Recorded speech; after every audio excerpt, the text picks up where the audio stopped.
This free tutorial will show you Adobe Premiere Pro CC TV screen effect online completely for free. If this helped, drop a like, share the video, and subscribe for more. Presets and effects for life, click the link down below and enjoy the tutorial.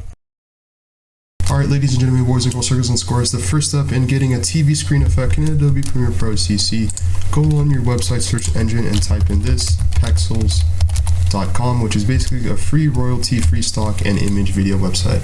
Now you want to type in this here on the screen, TV green screen, and then basically you want to click the second option which says videos, and then scroll down and you should get this option.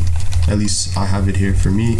It's a green screen and you can click download, or you can click on this, go to the top right hand screen. This is what we're downloading. Click the drop down arrow and you have different lists of formats you would like to download this. Full HD or SD, you choose. Drag on and slap the green screen video or TV screen effect and drag it on Adobe Premiere Pro. And basically you want to go into effects and type in color key.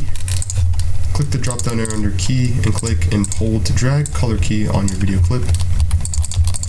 And then go to effects control. If you don't have these windows, go to window and click effects control and effects, and then scroll down until you see color key. Click the drop down arrow and click this eyedropper icon or tool and click on the color you would like to remove. You can adjust the color tolerance by dragging this to the right. See, it's removing the color. And then edge thin, usually like this, number 1. And now basically what you can do is you can drag on a video below the screen or TV effect, and this is what we have. If I say this is the before, this is the after, completely for free.